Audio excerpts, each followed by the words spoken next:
Hi, I'm Jeff, and welcome to another one of my videos where I take a look at all the new comic books coming out on either August 23rd or 24th, 2022. And I ask myself the question, what one new comic book would I buy this week if I could buy just one book? Now, it's kind of a slow week this week, but there's actually also a lot of books that I want to talk about. So I'm going to try to move through them as quickly as possible and with as little commentary as I can possibly keep myself restricted to. Usually I start off these videos first by taking a look back at my pick from 2 weeks ago, which was 8 Billion Genies, issue number 4. But unfortunately, I haven't read it yet. I am way behind on my comic books and life in general, as is indicated by the lateness of this video this week. But I'm sure it was great. I've enjoyed the series very much so far, and so, like I said, I'm sure it was great. If I have something other to say, then it was great. After I've read it, I'll let you know in a future video, but let me know down in the comments if you read it, what you thought about it. All right, let's go ahead and move forward with the books that are coming out this week. First, I'm going to tell you about the 4 books that I am buying this week, but I am not going to mention as part of my honorable mentions or my pick of the week. I am buying A Calculated Man, issue number 3. I still haven't read issue number 2, but I really liked issue number 1, so I'm optimistic that issue number 2 and 3 are also going to be enjoyable, so I'm picking up issue number 3 of A Calculated Man. I'm also picking up The Department of Truth, issue number 20. You know, James Tynion IV is my guy, and I really like The Department of Truth, so of course I'm going to be picking up The Department of Truth this week. I'm also picking up Grimm, issue number 4. Surprisingly enough, I am up to date on Grimm, and it's an interesting story, and I like it, and I'm definitely interested in seeing where it's going, so I'm sticking with it with issue number 4. And then I'm also picking up Public Domain, issue number 3. This has been an interesting story. It's pretty simple. There's nothing like magical or superhero-y about it. It's just a story of a family, and I like it. So I am going to be picking up issue number 3 this week. So those are my pulls. Now let's get into the books that are my honorable mentions for the week. There's a handful of them, so once again, stick with me. The first one is Minor Threats, issue number 1 of a 4-issue limited series from Dark Horse Comics. Here's the description. It's hard out there for a supervillain. Not the world conquerors, chaos engines, or arch nemesis, but the little guys. The ones who put on uniforms, knock over jewelry stores, and get tied to poles. And things are about to get worse. The psychotic Stickman has murdered Kid Dusk, sidekick to Twilight City's premier crime fighter, the Insomniac. The Insomniac's teammates are tearing Twilight apart, turning it into a police state, desperate to capture Stickman and stop the Insomniac from crossing the final line, in which he may never come back from. Caught in the middle are the small-time C-list villains, finding it impossible to walk down the street without being harassed by these heroes. With a bounty on the Stickman's head, former villain Playtime decides to assemble a ragtag team of villains to take down the Stickman and kill him themselves. Okay, that was a really long description. I hope it made sense to you, and I hope that plane that flew overhead did not completely drown me out. But ultimately, this is kind of a new, fun superhero universe that's being created here, so it might be interesting to check out for that reason. What's most important or interesting to me about this is that it's written by Patton Oswalt. Patton Oswalt is an actor and comedian. You probably know him if you know him. And he's funny and he's good, and so if he puts out a comic book, that might be worth paying attention to. So this might be a story worth checking out, and it might have a little bit of humor infused in it that might make it an enjoyable read. So if you are interested in trying something completely fresh and completely brand new this week, Minor Threats, issue number 1 of the 4-issue limited series might be a book for you. The next book I want to mention to you is a new book. It is Star Wars Hyperspace Stories, issue number 1 of 12, also from Dark Horse Comics. Here's the description. When the members of the Republic mission, led by Senator Padme Amidala, are abducted by the ruthless separatist General Grievous, Anakin Skywalker and Obi-Wan Kenobi jump to the rescue, but the operation quickly goes awry, and the Jedi find themselves cut off and surrounded by an army of battle droids. Danger and deception at the height of the Clone Wars in Star Wars Hyperspace, issue number 1. Series fan favorites, heroes, vile villains, and unexpected twists and turns, brought to you by all-star authors Cecil Castellucci, Amanda Debert, and Michael Morecci. Okay, so this is Star Wars stuff set during the Clone Wars. That's basically all you need to know. It's not as exciting to me as other Star Wars titles that have been coming out because I really doubt that there's going to be like interesting first appearances that may have value down the line. I think this is just going to be more Star Wars from the era of the Clone Wars. So if that's an era of Star Wars storytelling that you enjoy, and I would understand why you would, I think the Clone Wars is actually one of the more interesting and cool eras of the Star Wars, storyline. If that kind of thing is interesting to you, this might be a book you check out this week. The next book I want to mention to you is Amazing Spider-Man, issue number 8 from Marvel Comics. Here's the description. Spider-Man has a new costume and accessories that look vaguely familiar. Is that a glider? Yes, it is a glider. Okay, so I guess if I have my information correct, I believe Oscorp has created a new suit for Spider-Man. This suit actually first appeared in the last issue of Amazing Spider-Man, but Spider-Man was not wearing this costume. This is the first time that he will be wearing this costume. And Spider-Man has had a lot of different costumes in the past, and generally people go after it. They want to pick up an issue where Spider-Man has a new costume. So it's been done a lot. If you enjoy that kind of thing, that might be something worth picking up. But, tread lightly if you think you're going after this with the spec potential, because this happens a lot. I mean, this happened last year, I think, and probably the year before, and probably the year before that. So, grain of salt if you think that there's spec potential here. But if you like Spider-Man and you like seeing Spider-Man in new suits, I could get that. You might want to check out Amazing Spider-Man issue number 8 this week. The next book I have for you is a new book. It is Damage Control, issue number 1 of a 5-issue limited series from Marvel Comics. Here's the description. From the creator of TV's The Goldbergs, Marvel's unsung heroes finally get sung. After the mega-powered battles, the Hulk and Hulk-level catastrophes, Damage Control is always there to clean up the mess and get things back to normal. But Damage Control is much more than a glorified cleanup crew, and this new series will pull back the curtain and reveal the secret inner workings that were previously only available to people with clearance level 8. And we'll witness it all through the eyes of Gus, a fresh-faced, eager newcomer to the company who has no idea how chaotic his life is about to become. Adam F. Goldberg and Hans Rodininoff team up with Will Robson to take you into the secret labyrinth of Damage Control, where it's totally common to run into familiar faces like Moon Knight, Nightcrawler, She-Hulk, and more. Plus, a second story by Damage Control creator Dwayne McDuffie's spouse, Charlotte Fullerton, as the Damage Control crew must clean up after the Infinity Gauntlet. Okay, so Damage Control is basically, a group of non-superheroes that is meant to manage the actions of superheroes. That's kind of a fun story. The story has been told before. There's been Damage Control comic books in the past. But this one is written by Adam F. Goldberg and Hans Rodininoff. Rodionov, something like that. I'm probably butchering that name. A little bit of disclosure here. I know these people.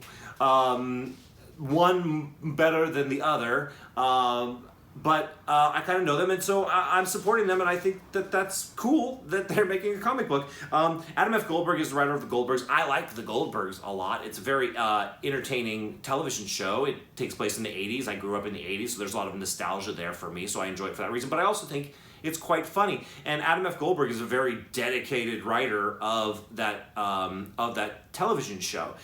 He works really hard to want to make things as good as possible and as fun and as funny as possible. So if he puts the kind of care and dedication into this comic book that he puts into the Goldbergs, I think that this could be a pretty entertaining read and something worth checking out.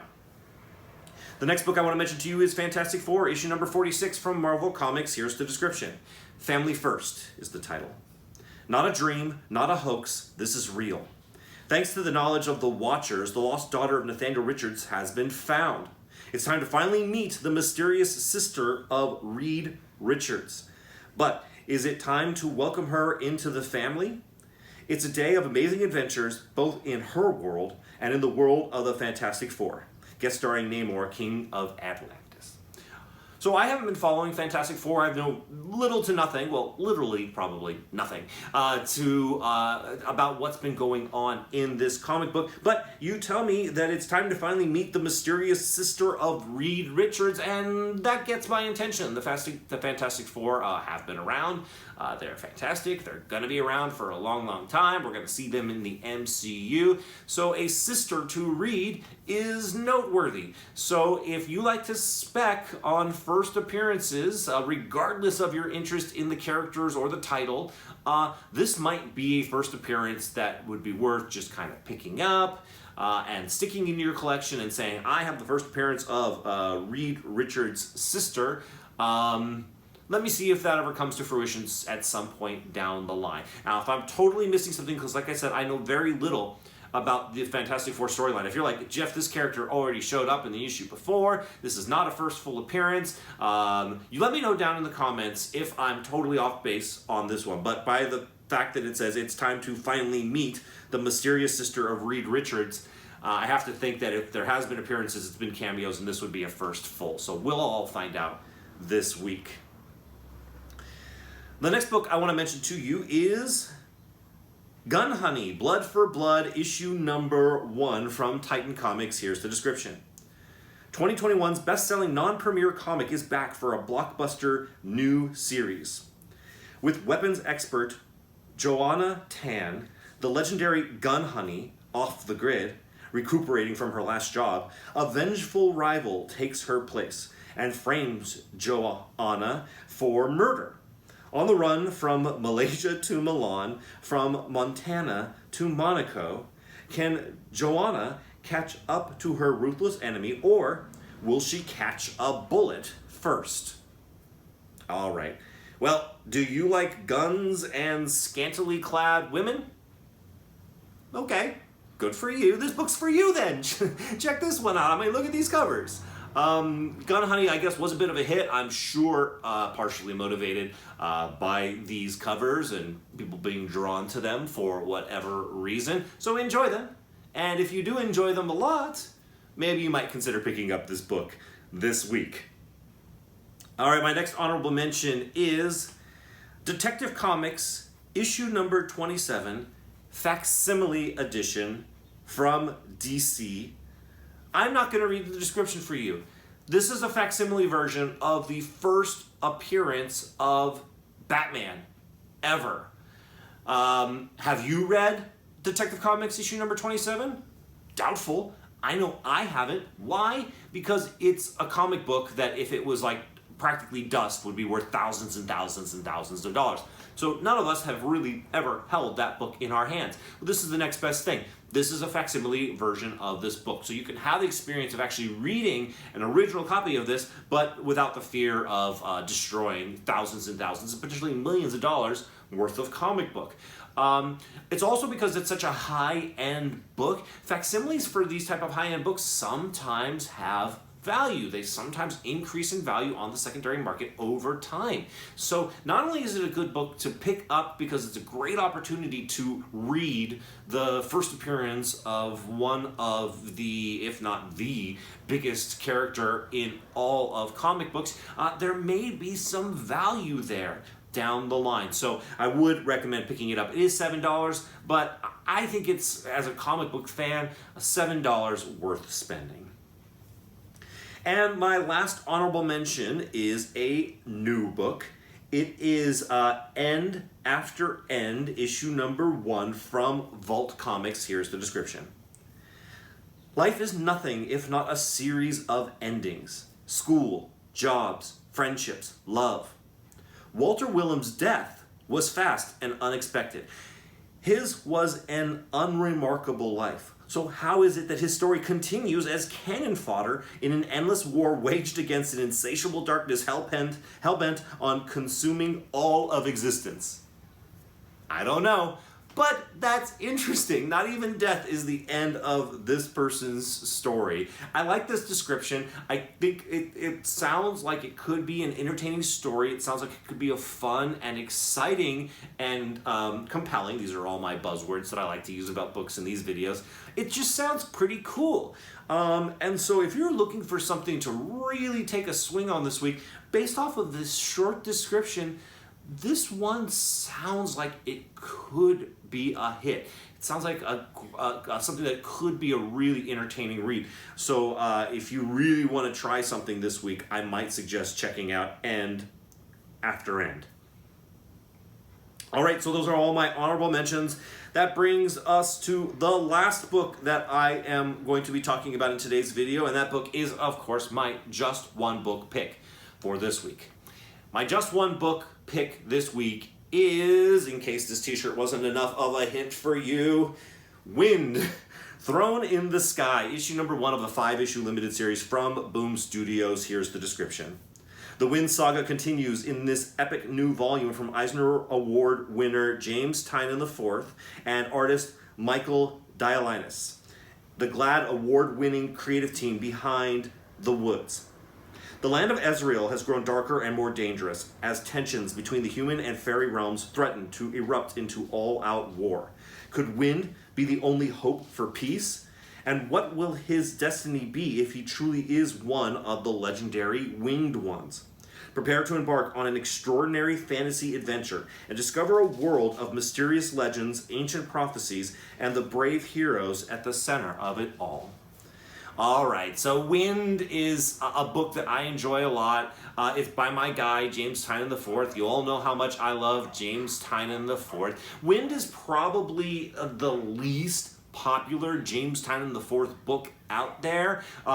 Not because it's bad and not because it's lacking in quality, because it's definitely not bad and it definitely has a ton of quality. But I think because it's in the young adult category, it is intended for people in the ages between 13 and 17. But as somebody that is way older than that, I really enjoy it. It's a really entertaining fantasy adventure with undertones of a moral about self-acceptance. And I think that that's a great thing. So I really, really enjoy it. Now, this is being called in issue number 1, but in a lot of ways, it's like chapter 3 of a 3-chapter kind of story that has already been told. Issues number 1 through 10 of Wind were like chapters 1 and 2. This issue number 1 of Wind, Throne in the Sky is actually just kind of a continuation of story, chapter 3. But they're calling it a new issue number 1. I don't think that was always the plan. They're probably doing it because they're trying to sell more comic books, and a James Tynion IV issue number 1 is definitely going to get people's attention a lot more than an issue number 11.